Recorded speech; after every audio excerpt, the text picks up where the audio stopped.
It's Tuesday, October 1st, right now on CNN This Morning.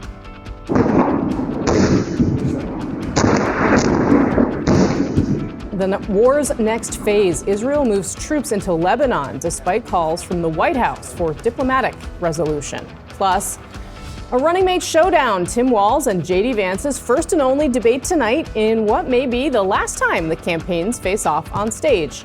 And if you think too much about the beautiful Chimney Rock Village that I remember from last week, it's hard to handle. Grappling with Helene, hundreds reported missing and recovery operations underway as devastated communities are trying to rebuild. Plus, a milestone birthday. Jimmy Carter becomes the first U.S. president to reach the century mark. We're going to take a look back at his time on the public stage.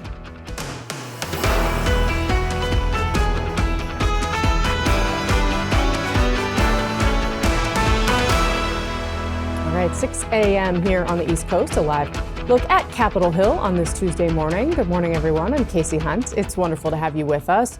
Breaking overnight, Israel launches an incursion into southern Lebanon, the Israeli military undertaking what it calls a limited ground operation, targeting Hezbollah in and around villages along the border. Lebanese state media reporting that Israeli attacks have caused, quote, severe damage in the south. As far north as Beirut, several explosions this morning in the southern suburbs, considered a Hezbollah stronghold. And Hezbollah's responding, firing artillery and rockets into northern and central Israel. At least 2 people reported injured in those areas. The Israeli government characterizing this moment as the next phase in their war against the militant group. This latest escalation coming despite an intense effort by the Biden administration in recent weeks to reach a ceasefire deal. Here's President Biden just a few hours before Israel announced its operation. Israel may be now launching a limited operation into Lebanon. Are you aware of that? Are you comfortable with their plan? I'm more aware than you might know, and I'm comfortable with them stopping. We should have a ceasefire now.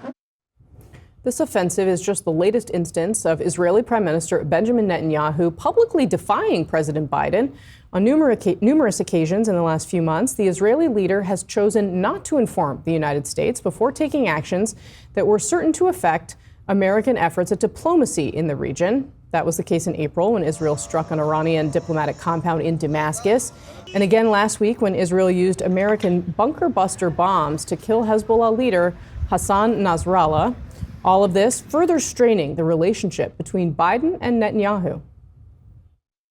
These are 2 guys that have known each other for 40 years, Jake, and they have never, and I suspect they will never agree on every single aspect of foreign policy and what we're trying to get done in the Middle East. But they do agree on the big thing. And the big thing is the safety and security of the state of Israel and, trying to avoid an all-out war that would put the people of Israel at even greater risk. They agree on that. All right, our panel's here to discuss. Isaac Dever, CNN senior reporter. Elliot Williams, CNN legal analyst, former federal prosecutor. Doug Jones is the former Democratic senator from Alabama. And Mike Dubke, former Trump White House communications director. Welcome to all of you. Thank you all for being here. Thank you.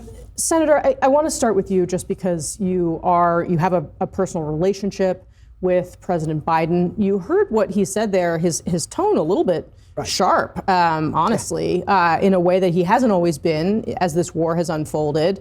What did you make of what he said here, and what kind of position is the president in as Israel moves forward here? Well, I think it's a tough position. Obviously, he does not want to see this conflict escalate the way it seems to be escalating right now. I think he's done a lot to try to tone that down and try to get a ceasefire. We've had our diplomats over there all of the time trying to negotiate ceasefires, and it is a difficult situation. So he's in a really difficult spot. He does sincerely want to protect the state of Israel. But I also think he's got some serious disagreements with the way Netanyahu has handled this war over the last year, but particularly now as they step it up, because, what you've got to keep an eye on is Iran looking over the shoulder of Hezbollah right now. And that's what everybody, I think, is concerned about. So speaking of Iran, I also want to show everyone, this was what the Israeli Prime Minister Benjamin Netanyahu had to say in the last day or so, looking at Iran, talking to the people of Iran in a somewhat, certainly eyebrow-raising way. Let's watch. Iran's tyrants don't care about your future, but you do. When Iran is finally free, and that moment will come a lot sooner than people think, everything will be different. Our two ancient peoples, the Jewish people and the Persian people, will finally be at peace. Senator, I mean, he says that the moment when Iran's going to be free might come a lot sooner than people think. Is he talking about regime change? What do you hear there? You know, you hear a lot. You can read into that a lot of different things right now. You know, look, Iran has been unstable. There's a lot of opposition to the government in Iran. It has been going on for a long time.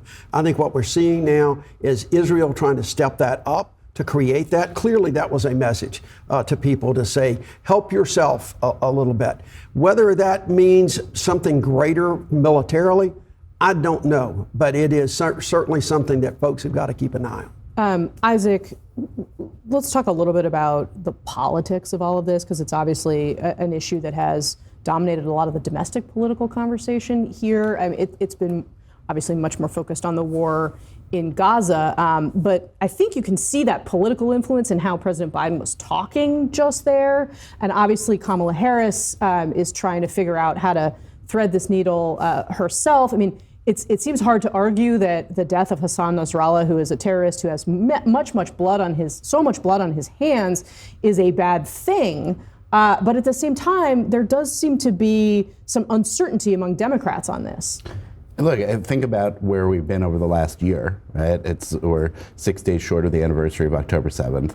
A year ago right now, Joe Biden and people in his administration thought we were headed toward a possible multilateral peace deal with Saudi Arabia and towards a two-state solution. This is a war that has gone on longer than any war Israel has ever been involved in. It has torn the Democratic Party apart, and then it seems like there's been some mending of that from where things were in the spring. Kamala Harris has clearly tried to put herself forward as someone who has a slightly different view of this than Joe Biden, while also saying she actually has the same view as Joe Biden, right?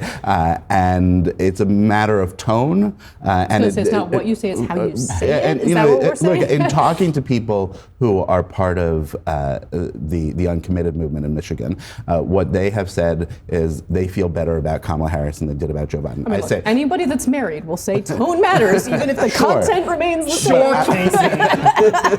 But I have said to them, substantively, she has not been in a different place, and they feel nonetheless like she's taking a fresh view of this, that if she were president, that it would be fresh. Now, I do think it's also it's not just about the Democratic Party. You talk about Nasrallah, we are 3 days now since he was killed. We have heard from Joe Biden and Kamala Harris about it. We still have not heard from Donald Trump, even a mark of this was a good thing, which is what the Biden and Harris statements were. So this is not just an internal Democratic Party thing.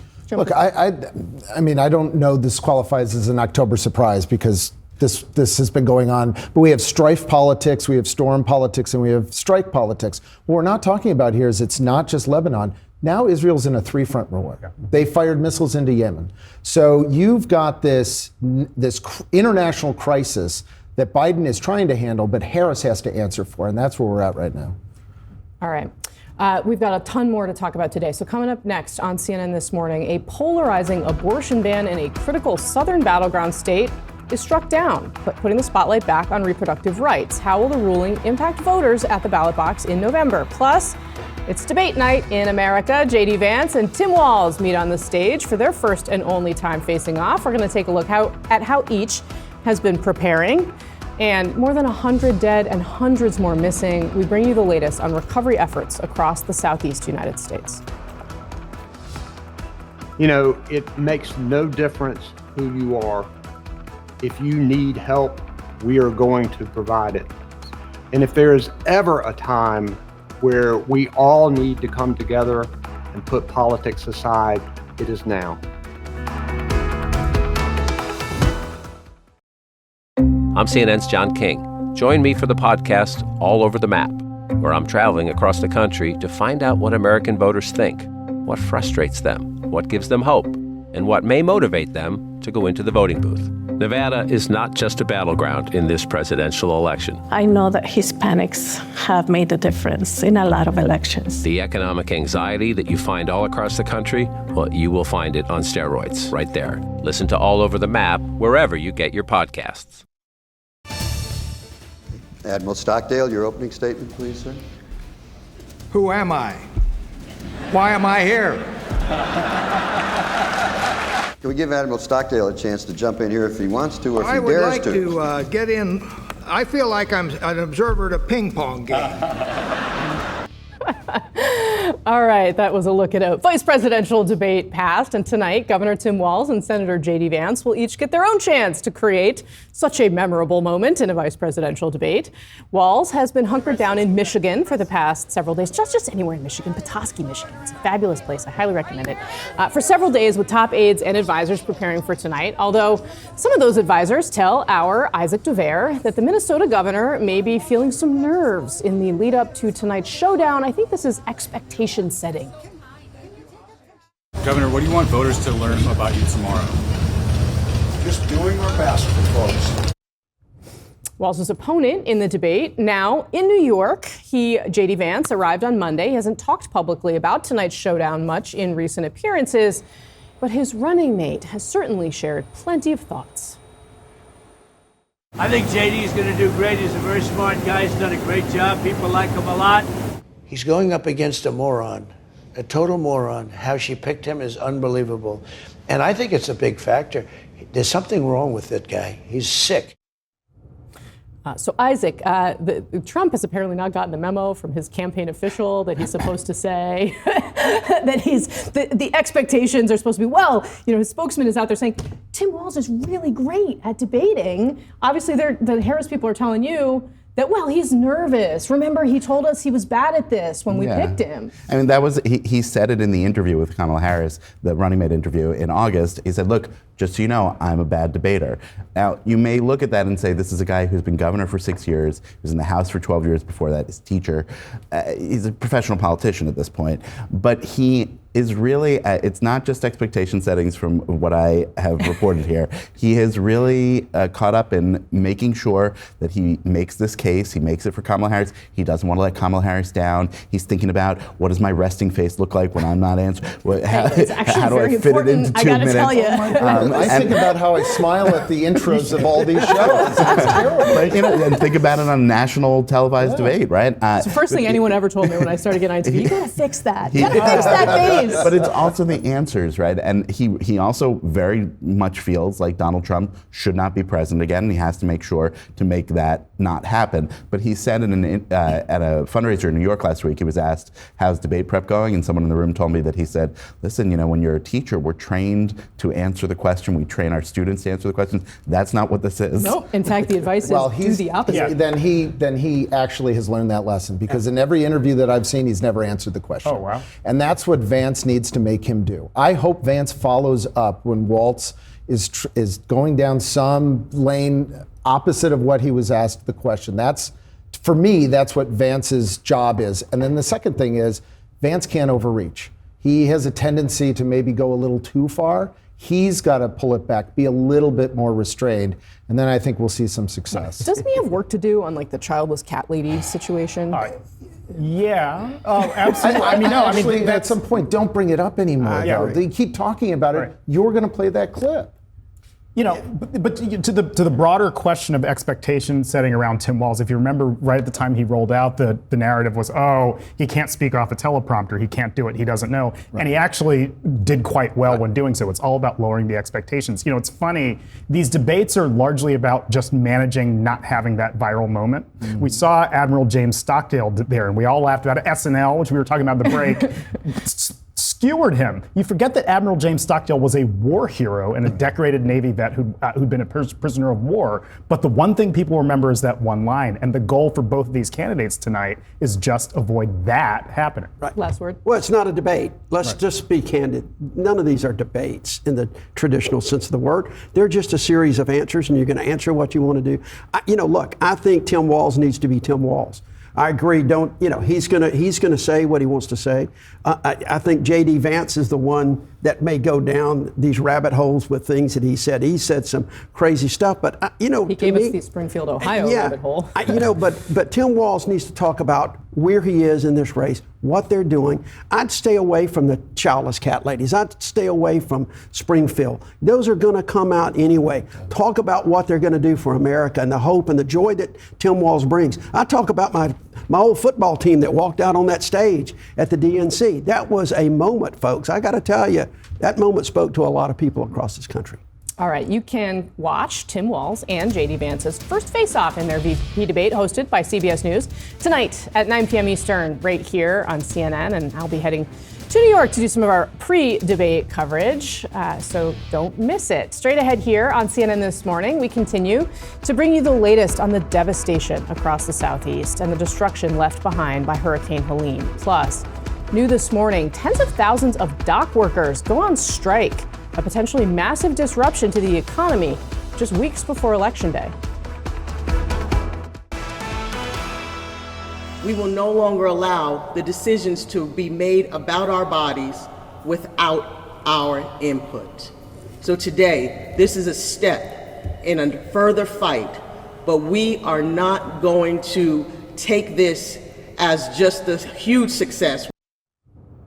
A judge in Georgia ruling that the state's 6-week abortion ban is unconstitutional. The move paves the way for expanded access to abortion services in that state. But it might be temporary, as the state has already said it plans to appeal the decision. The ruling puts the spotlight back on the fight over abortion access in a battleground state just 35 days before Election Day. This was Kamala Harris campaigning on the issue just last month in Atlanta. This is a healthcare crisis, and Donald Trump is the architect of this crisis. If he is elected again as president, Donald Trump will go further. Donald Trump has tried to downplay the importance of abortion access on the trail. I think that abortion has become much less of an issue. It's a very I think it's actually going to be a very small issue. I think the abortion issue has been taken down many notches. I don't think it's a big factor anymore, really. Likely hoping that's the case. Former Democratic Senator Doug Jones of Alabama is still with us. Senator, you heard both of them there, and Trump obviously trying to say this isn't going to be a big deal. But of course, we also learned about the deaths, preventable deaths, of 2 women in Georgia who were struggling to get the care that they needed and were affected by this law. Is this going to matter? Well, I think you nailed it. You said it is going to put the spotlight back on the issue. You know, we tend to ebb and flow with the issues in a presidential campaign. This is the one true that's been throughout this. But again, the spotlight has been dim. It's been bright. It's going to be bright again. And remember, you've got referendums on the ballot in Nevada, in Texas, in Florida. Those are going to drive turnout. And I think in Georgia, this is going to certainly drive turnout. It reminds people what is at stake. It reminds women across the country, not just in Georgia, but it reminds women across the country what's at stake. It reminds men who have daughters and wives and families what's at stake in this election. So I think that's a very, very big decision at just the right time for Kamala Harris. There was a Senate candidate in Ohio, Bernie Moreno, who said that it was crazy, quote unquote, for women to vote on the single issue. And then he wondered why women over 50, who he seemed to be suggesting, well, you can't have children. Why do you care about this issue? What impact do comments like that have? You know, I think you go back in history, and I think comments like that show an insensitivity. It shows that they're out of touch with the electorate. They're out of touch with how people view themselves as individuals. It didn't matter. You know, my mom passed away. She was 92 years old last December. She would have been so offended at that. Now, she had long since passed. She was well over 50. But you know what? She had a daughter. She's got a daughter-in-law. She's got granddaughters, or had granddaughter. And so I just think it's so offensive to people that if you're not personally affected, then you just don't have a reason to care. That's not true. That's not really who we are in America. We should care about everyone, not just our own self. And I think that's a real problem that a lot of these Republican candidates have these days. We were talking earlier in the show with Ron Brownstein, who is looking at how Donald Trump is trying to appeal to some women. And what Trump has been doing on the trail is by saying that he will protect women. Let me just show you that clip where he says he'll be people's protector. I always thought women liked me. I never thought I had a problem. But the fake news keeps saying women don't like me. I don't believe it. I am your protector. I want to be your protector. As president, I have to be your protector. I hope you don't make too much of it. I hope the fake news doesn't go, oh, he wants to be their protector. Well, I am. As president, I have to be your protector. I mean, obviously, we're playing what he said on a rally here on this show. But what do you make of that message? Look, it's the kind of thing that got him in trouble. I think that there is, hundreds of millions of dollars of judgments against him based on that kind of, I am your protector. I am the person, women like me, women love me. I can do anything I want to because I'm a star. And I think you're seeing that. J.D. Vance has adopted that same kind of paternalistic attitude. And look, there are probably, I'm sure, folks in this country that can relate to that, who see that, both men and women. But I don't think in today's world that is something that you're looking for in a president that is that paternalistic, that is basically, I think, demeaning the abilities of so many women across this country, both in their personal and professional lives. Those are the kind of things I think that people are going to really pay attention to, and it's going to affect races down the ballot. Very interesting. All right, Senator Doug Jones, you'll be back with our panel. Okay, Thank you for being sounds here. good. Still ahead here on CNN this morning, the death toll from Hurricane Helene sadly continues to rise. Ahead, how state governments are responding and how the disaster is impacting the race for the White House. Plus, we're just hours away from what is potentially the last biggest debate in this campaign. Trump campaign senior advisor Jason Miller joins us with his thoughts on what we'll see tonight. Susan, this is important. I want to add, Mr. Vice President, I'm speaking. I'm speaking. Appeal the Trump tax cuts. Mr. Vice President, I'm speaking. Well, wait. I'm speaking. If you don't mind letting me finish, we can then have a conversation, okay? Please. Okay.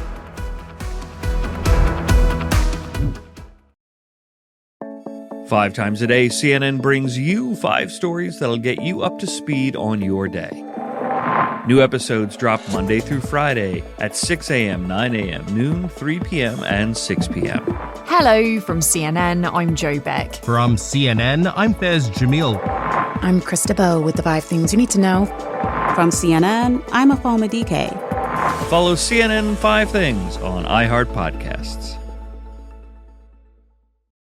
All right, at least 130 people are dead across 6 states, and officials fear that number could rise after Hurricane Helene made landfall late last week, devastating parts of the southeastern United States. Several hundreds more are still unaccounted for. Approximately 600 people were still missing yesterday afternoon just in Asheville, North Carolina. The community is reeling after the powerful storm washed out large parts of the city's infrastructure, making it even more difficult for crews to reach residents with vital supplies. Mules are now helping to deliver food, water, and diapers to those remote mountainous areas. As we watch these rivers recede, we are seeing just piles, people's houses that were destroyed, buildings that were destroyed, cars overturned, trash and debris. It reminds me of Katrina, where they had to go door to door and look in each vehicle and mark whether or not anyone was in it. All right, let's get to our meteorologist, Derek Van Dam. Derek, the devastation, just unimaginable, and of course, so many questions about preparation and what these communities are going to do now. Yeah, and I think this also reminded the public that these hurricanes that we often forecast days in advance are not just a coastal storm. Look at the impacts over 500 miles away, directly related to a hurricane. Now, how do you even compartmentalize coming back to a scene like this? I mean, this is Chimney Rock, North Carolina. And it's also a reminder to people that in our new warmer world, we're experiencing these more frequent heavy rain events. For every 2 degrees Fahrenheit of warming that our world goes through and undertakes, we have 8% more water vapor in the atmosphere. That means that we have the ability to hold more moisture, the ability to create these more frequent and more extreme heavy rain events, just like we saw. Now, there is still some tropical moisture, residual moisture from Helene that is still in the atmosphere, and the rivers there are still flooding and cresting across downstream South Carolina as that water makes its way towards the East Coast. You can almost follow the track of destruction with 1.5 million customers without power left in Helene's wake. Now we need to focus on the Gulf of Mexico again. This is troubling news, but the latest computer models have simmered down on the potential development, but I do want to talk about this area here. Potentially over the next 7 days, there is a 40% chance of development once again in the same area. Casey? I'm sure not welcome news for folks who are having such a hard time, of course, recovering from what they've already seen. Derek Van Dam for us this morning. Derek, thank you. And as disaster recovery efforts continue to unfold across the Southeast, Hurricane Helene's aftermath is also, of course, playing out on the presidential campaign trail. Monday afternoon, Donald Trump visited Valdosta, Georgia, where storm cleanup is underway. While there, he seemed to suggest President Biden isn't responding to the storm. The governor's doing a very good job. He's having a hard time getting the president on the phone. I guess they're not being responsive. The federal government is not being responsive. But they're having a very hard time getting the president on the phone. He won't get on, and of course the vice president, she's out someplace campaigning, looking for money. So that's Monday, right? Those claims appear to be false because Georgia's Republican governor, Brian Kemp, says he has spoken with the president about federal aid. The president just called me yesterday afternoon. I missed him and called him right back. And he just said, hey, what do you need? And I told him, you know, we got what we need. We'll work through the federal process. He offered that if there's other things we need, just to call him directly, which I appreciate that. So, of course, again, Trump's in Georgia on Monday saying the governor can't get the president on the phone. The governor on Monday says he got a call from the president the previous day. He missed the call, but then he called him right back. President Biden was asked about Trump's claims during a press briefing in the Oval Office. He's lying, and the governor told him he was lying. The governor told me he was lying. I've spoken to the governor, spending time with him, and he told me he's lying. I don't know why he does this. And the reason I get so angry about it, I don't care about what he says about me, but I care what he communicates to the people that are in need. He implies that we're not doing everything possible. We are. All right, our panel is back here. Mike Dubke, I mean, this is a situation where the focus needs to be on the people who are recovering from this horrible storm, from us as reporters who are looking at it, from everyone else. President Trump seemed to make it about himself here and his criticisms of President Biden. Why is he doing it, and what impact does this have? Well, I mean, we've seen storm politics affect presidential races. There always seems to be a big hurricane just before a presidential election over the last several years. It is hurricane season. It is hurricane season, and we've seen different styles of politics here, where it's helped the incumbent president and where it's hurt the incumbent president. We can talk about Sandy, we can talk about Katrina, and all of that. I think, look, Trump was on the ground. I fully expect that Harris was on the ground in Georgia, and I fully expect that with two battleground states of Georgia and North Carolina, that Vice President Harris will be there. It's going to be a bit of a struggle figuring out, do they send Harris, do they send Biden, because of these storm politics. So I appreciate the question, but I think both political parties and both candidates are going to look to say, I could do a better job with response. And that's ultimately what you saw from former President Trump. And it puts them all in to pick up on your point, a difficult situation. We're all baseball fans at this table, and often when they take a pitcher out of a game, the sportscaster will say, he can't win it, but he can lose it. And the scenario here is one in which a candidate can maybe get the brownie points of showing competence in a time of stress, but also really can lose an election by appearing all the things you're saying, Mike, whether it's not caring, insensitive, too political, not political enough, not empathetic enough. And, it's a world of things. Very unpredictable environment. But it is, if Donald Trump was in Georgia, he did what he did. If Biden or Harris goes, this is all the sort of theater of it. What matters is what they're doing, what the response is. And it is, I think this week, all the things we've been talking about, it's a reminder of what this job that Kamala Harris and Donald Trump are running for actually is. It's managing a war in the Middle East, potentially. Right. Certainly what is a war so far that could get bigger. It's dealing with flood responses. It's dealing with the port strike. It's that kind of stuff. And then we can let ourselves be distracted sometimes by the theater of it. It really, I don't think it mattered at all for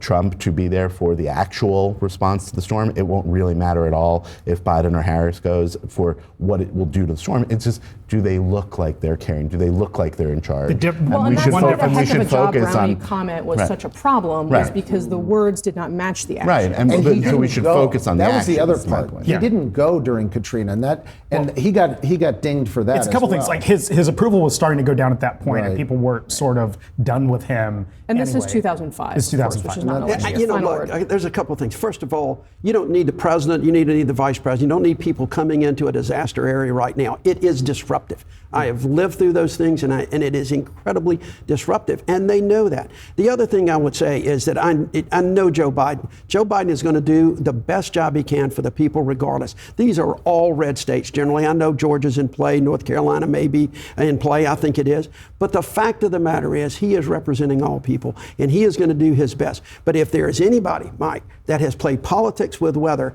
it is Donald Trump. You can only remember Sharpiegate when he, kind of redid the hurricane map.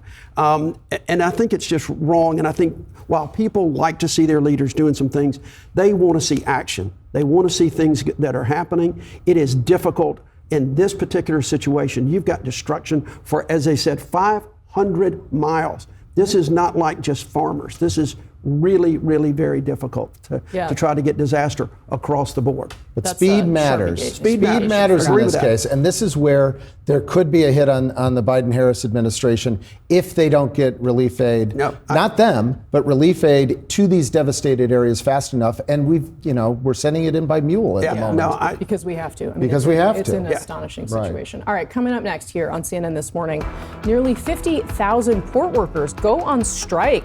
How this walkout could send shockwaves through the economy right ahead of the election. Plus, Jason Miller will be here. We're going to ask the Trump campaign's senior advisor what to expect at tonight's vice presidential debate.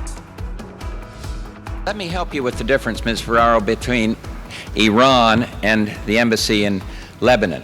Let me just say, first of all, that I almost resent Vice President Bush, your patronizing attitude that you have to teach me about foreign policy. I've been a member of Congress for 6 years.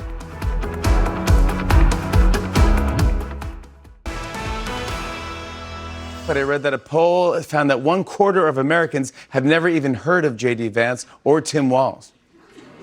Yeah, a lot of people don't know these candidates, which might explain this debate promo. Check this out. Tomorrow night, don't miss the epic showdown between this guy and other guy. One believes stuff, while other believes opposite stuff. First grew up in place, while second grew up in elsewhere. Him versus him also as well. Fighting for job. One stage, 2 guys, 9 viewers. All right, tonight's vice presidential debate is a key opportunity for Tim Walz and J.D. Vance to reintroduce themselves to millions of viewers, despite Fallon's take there, who may not know very much about these two Midwesterners chosen by Kamala Harris and Donald Trump to be their respective running mates. While Walz is reportedly a bit nervous heading into tonight's showdown, the Trump campaign made clear during a press call yesterday that they are not underestimating Walz's debate ability. Walz is very good in debates. I want to repeat that. Tim Walz is very good in debates, really good. He's been a politician for nearly 20 years. He'll be very well prepared for tomorrow night.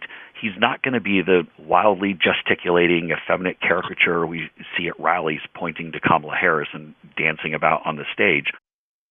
All right, joining us now is the man that you just heard there, Trump campaign senior advisor Jason Miller. Jason, good morning. I'm glad to have you on the program. Good morning. So that was your evaluation of Tim Walz's skills on the debate stage. It differs remarkably from that of your boss, Donald Trump, who had this to say about Tim Walz. Watch.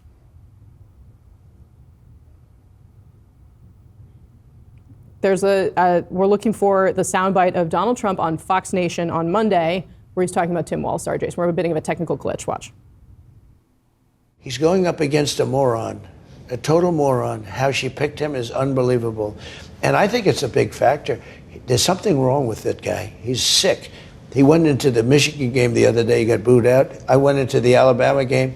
The 120,000 people went crazy. So, Jason, is Tim Walz a moron?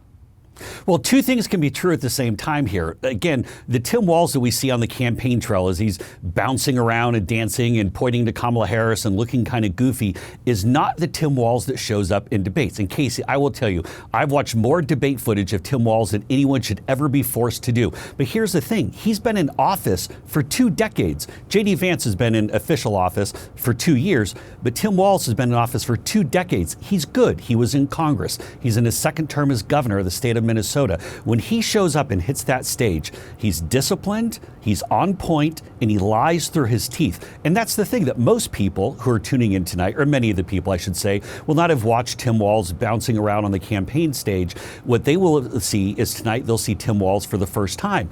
And he will come across with very much an aw shucks Minnesota persona. But where he's going to have an issue is how does he defend his record? How does he defend Kamala Harris's record? And to be honest, he has to defend Joe Biden's record as well. Well, do you think that someone who is a moron can be good on a debate stage? I guess that's the part I'm tripping on.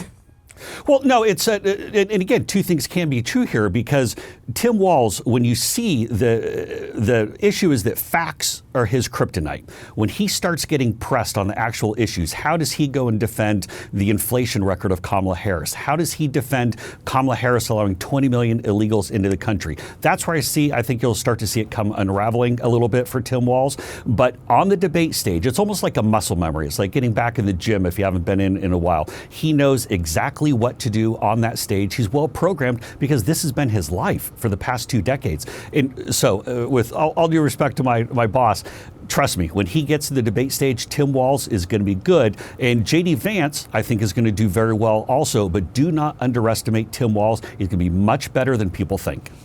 Well, I'll just say that we're engaging in some good old-fashioned expectation setting, which is a classic campaign tactic, Jason. But let's move on. You've been in debate prep with J.D. Vance. You've been the main sort of Trump team member that's been involved in that. You mentioned facts. You said they would be Tim Walz's kryptonite.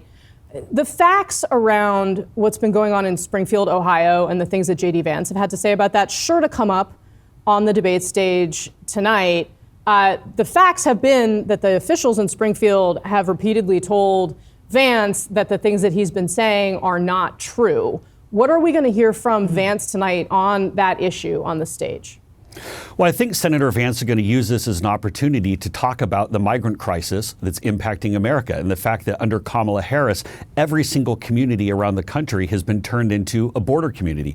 Springfield, Ohio is a small town. I believe there are approximately, or at least before the influx of migrants, both legal and illegal, there are about 60,000. Now there are about 80,000 people or so in the town. And what's happened is that many of these folks who have come were illegal. They were granted TPS, temporary protected status, by Biden and Kamala Harris. And that's created this overwhelming surge on whether it be schools, whether it be hospitals. We see from the hospital there are things, outbreaks such as tuberculosis, even an HIV increase. A lot of things are really taxing the services. Law enforcement, migrant crime is out of control. But it's not just Springfield, Ohio, Casey. You look at Charleroi, Pennsylvania. You look at Prairie du Chien in Wisconsin. These communities that are thousands of miles away from the southern border are now themselves border communities. And that's something that has to change. And again, it's not just legal migrants coming in, it's mainly illegal migrants. And also what Kamala Harris has done with TPS, I think, has to be reversed. Well, let's just be clear that program was not initially created under the Biden-Harris administration. That's simply not the case. But specific to what's happening with Haiti and with Haitians, that was something that Kamala Harris did. Jason, before I let you go, I do want to follow up on something we heard from you on that press call where you referred to Tim Walz as effeminate. That stuck out to me. Why did you use that term? Well, I mean, you look at the way that Tim Walz dances around on the stage. That's just the way that it struck me, and so that was my characterization. And that's Tim Walz. That's why I said he's kind of goofy, bounces around. He doesn't look like a goofy particularly... and bouncing are not. I mean, the effeminate has a lot of specific connotations to it. Goofy and bouncing around. It's not someone who comes across as this alpha male, someone who's a killer that's going to come out there and be sharp on the debate stage. But that's what we're going to see tonight with Tim Walz. Again, not to say that J.D. Vance isn't going to show up and do very well, but Tim Walz will be an absolute killer. He's not going to be this goofy caricature of himself as we normally see when he's on stage and doing the weird pointing thing to Kamala Harris. Tim Walz is good. I would say the advantage definitely goes to him since he's been doing this for so long. Let me tell you where J.D. Vance, though, is going to excel. Where he's going to excel is when he's talking about his humble upbringings as well as his military service. Also, nobody defends President Trump's record on building a great economy and securing our border better than J.D. Vance. That's where I think the matchup's going to be. J.D. Vance did say at a recent appearance that he didn't think that Kamala Harris's background had any bearing on whether she could fight inflation. Why will he say his background matters here?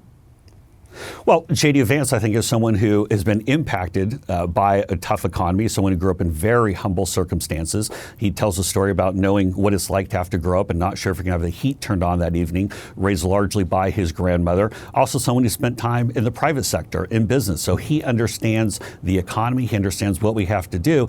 And also, the other thing, too, is I don't think you have to be a PhD to know that what Kamala Harris did with those 2 votes to increase spending at radical levels launched inflation. I mean, that's what it was. It was cutting off the energy with their executive orders. And then also with those votes in favor of record spending, that's what did it. I mean, if she's going to talk about her middle class upbringing as relevant and he's going to talk about his lower class, working class upbringing as relevant, I fail to see why they don't both matter in the construct that you've given us, but we're out of time. Jason Miller, thank you very much for coming on today. I really appreciate it. Yeah, thanks, Casey. All right, 57 minutes past the hour. Here's your morning roundup. New overnight, nearly 50,000 dock workers from Maine to Texas are now on strike. Workers hit the picket line shortly after midnight. The strike could cause serious disruption to the flow of goods at almost all ports from Maine to Texas. Major League Baseball's all-time hit king has died. Pete Rose, best known for his grit and his hustle in his 24-season career, 18 of those years spent with the Cincinnati Reds. But of course, a gambling scandal and his refusal to own up to it cost him a spot in the Hall of Fame. Charlie Hustle was 83 years old.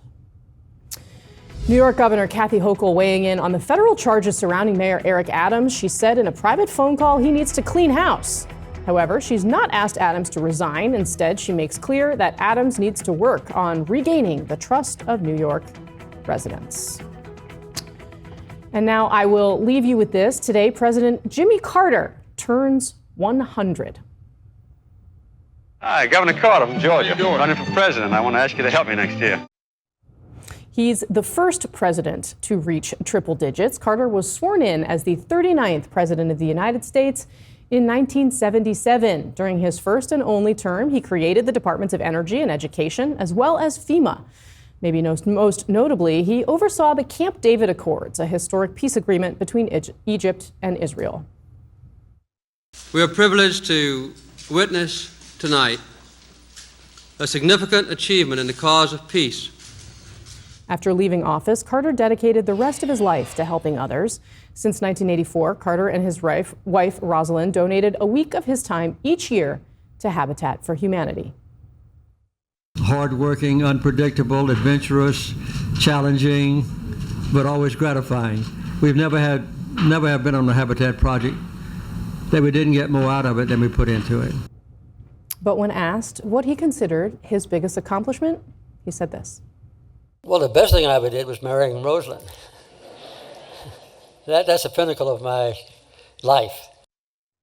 So happy 100th birthday, Mr. President. Senator Jones, 100 years. I mean, what a legacy he has. He's been in hospice for a year. Yeah, no, it's really remarkable. And I think, people today forget a lot about Jimmy Carter from the 1960s and the 1970s, when he really was one of the first Southern governors to really talk about race relations and ending discrimination.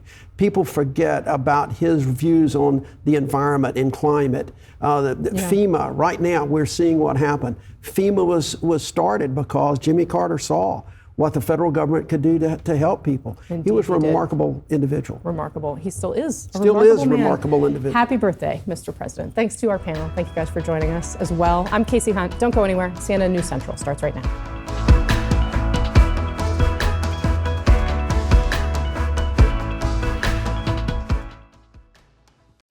TCM's new limited series is called Making Change. I'm your host, Ben Mankiewicz. I'll be discussing some of the most significant political films of all time with a number of special guests.